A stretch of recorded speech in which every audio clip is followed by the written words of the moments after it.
Good morning. Welcome to today's morning press conference, which is on the subject of equality. I'm joined by my friend and colleague, the Minister for Equality, Samantha, Sacramento. Samantha, as you know, is Gibraltar's first Minister for Equality. She has really trailblazed across a whole range of issues in the equality portfolio, indeed, from establishing the department, which didn't even exist, to across the board a whole range of different issues.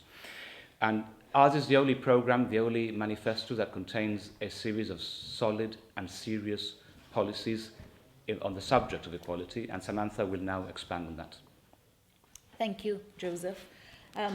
For me, 2011 did not just represent a change in government. It represented a fundamental shift in ideology. And after 8 years since we've been in government, I honestly, genuinely believe that Gibraltar is a much more inclusive society. As you've just heard Joseph say, in government we have been the first to establish a minister dedicated for equality. And really my job for the last 8 years has been to uphold all equality principles and to eliminate discrimination in these fields. We have been responsible for some really groundbreaking ideas, legislation and policies. I think really that our progress has been so much in the last 8 years that it's sometimes easy to forget how much progress we've made, and we forget where we came from. And equality is a very broad portfolio, and I'll deal with the different topics in turn. And I want to start with what possibly can be one of the most meaningful developments which we've achieved, and one which affects a lot of people, and one which, in my view, was very much neglected before we came into government, and that is the subject of disability. And I think that, honestly, there can be no doubt that no government has done more to promote inclusion of people with disabilities than we have. You may recall that we have passed a landmark piece of legislation, which is the Disability Act. The Act is modelled on the UN Convention on the Rights of People with Disabilities, and this law really changes the dynamic of disability and inclusion and the way that we focus it primarily in the public sector, but as a result of all the work that we're doing, and particularly the awareness work and the training, that is filtering through to the private sector as well. Honestly, the work that we've done is pretty much unprecedented. In terms of legislation, we first passed the Disability Act, and that was very quickly followed by the Building Regulations Part R, which is similar to the Part M rules in the UK, and the effect of that is that all new buildings are now accessible to people with disabilities, and they'll be as accessible as they possibly can. That really changes the landscape for us in Gibraltar, because it means that every single building that is now built will be accessible. We have, of course, developed legislation, and that underpins rights, but we've also invested a lot in developing policies and in developing legislation to make sure that we give real practical effect to the legislation that we've introduced, and we've invested tremendously in training in this regard. This year, for the first time in Gibraltar's history, we organised a symposium on disability, and we offered that to the public sector and to the private sector. But in addition to that, over the last years, we have invested incredibly in training at every level, in the public sector, in the private sector, to ensure that our staff who deliver these services are properly trained. That training is offered across the board to make sure that it's delivered in a holistic manner. That's something that's very important for people with disabilities, such as, say, for example, people who are on the autism spectrum. We have to make sure that they get the right message, whether they're at home, in school, at the doctors, or playing, and we want to encourage their inclusion in groups such as the Scouts and the Guides and Special Olympics, and that's why we involve everyone when we deliver this training. We are always striving to improve. As you know, one of our latest milestones has been the introduction of a disability information card.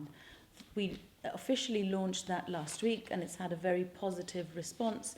This information card is very useful, particularly for people who may have invisible disabilities, such as people who are on the autism spectrum, and it's been very, very well received. I'm very happy at all the initiatives that we've been working so hard on to roll out the program to make sure that Gibraltar is as inclusive as possible.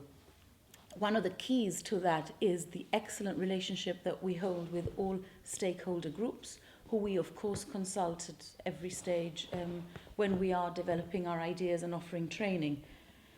And as I said earlier, I think that there have been two important changes. For sure, particularly when it comes to disability, we have changed the landscape physically, but I think that we've also made changes philosophically.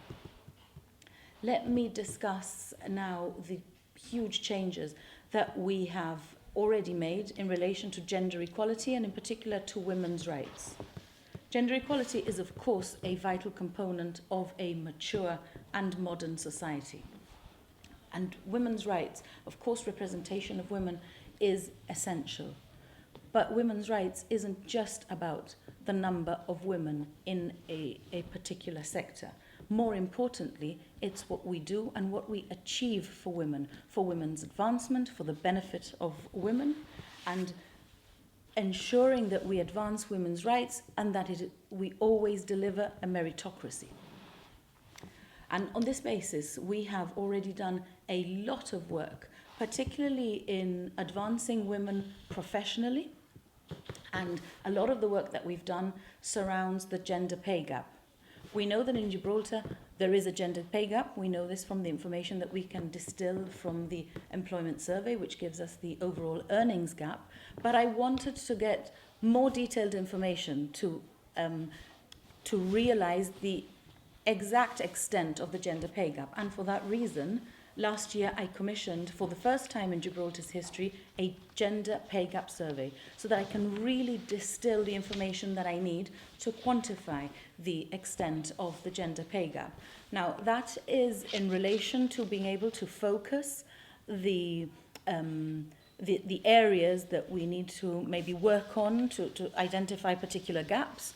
But in addition to that, and working on the basis that a gender pay gap exists, we have already undertaken a lot of initiatives to be able to close that gap.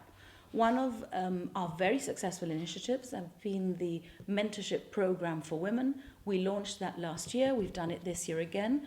It's in its second cycle, and it's been incredibly successful. So that's one of our initiatives to close the gender pay gap.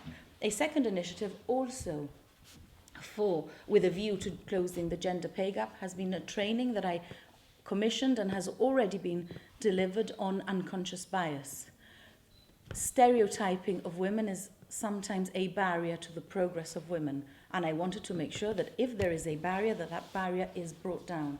So we organized this training, and it was delivered throughout the public sector so that anybody who sits on any decision-making panel, any board for promotion or any board for recruitment, would be aware of things that may be doing unconsciously, which would hamper women's progression in the workplace. Equally, we organized to deliver that to the private sector as well. The training has been incredibly well received. We have also already, because we know that our current laws on maternity leave are an issue, again, something that may give rise to inequality because men and women don't have the same chance to be with their children at these important early stages, and because our current framework can also be a contributor to the gender pay gap, we have already done an incredible amount of work to see how we can progress from exclusively having statutory maternity leave to paternity leave and parental leave. A lot of work has been done on that already, and it's at a very advanced stage. Raising awareness of women's issues is also key. I can't recall before we were in government of anyone ever giving women's rights and awareness or publicity of women's rights any importance. I have, since we've come into office, ensured that we give awareness to to gender equality, particularly gender inequality, and we've done a lot of awareness on International Women's Day, for example. I recall in the first few years there may have been one event, and this year I think I've spoken at 10 events. Now that is the measure of how this momentum has been increasing, and as you foster awareness, it kind of takes over in itself, and people, if there was no awareness to begin with, people may not have considered this as an issue. The more awareness we raise, the more people learn about the issue, and the more people want to do something about the issue.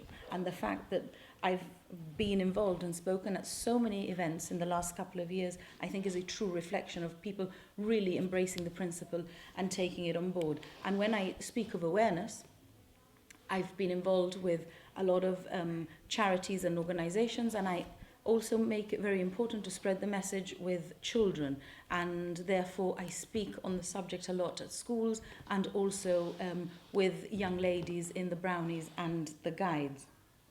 We've done a lot of work as well promoting women in STEM subjects, because women are particularly underrepresented in the sciences and in the tech industry. We've also worked with various stakeholder organizational groups to promote women in these fields where they are generally underrepresented.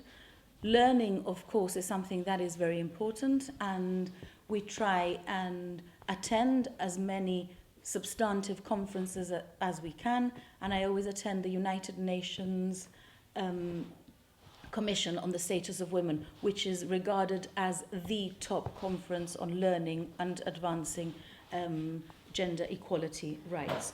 But I think overall the really important thing is that we have already established a roadmap for things that we want to do to progress women and ensure that we have gender equality. This is about action, and we've already proved it, all the things that we've done, and that we have a really clear, practical and substantive plan on this going forward. That takes me to speak about gay and transgender rights. And there are no more obvious shortcomings on this particular issue than that of the previous administration and their track record on gay rights, or of no rights, as I would rather say. Because instead of affording gay people in our community rights, the GSD tried their utmost to quash them. And as an example, I will give you, because many people may have forgotten, how when the GSD were in office, they spent almost £250,000 in litigation to ensure that a lesbian couple did not have a government housing tenancy.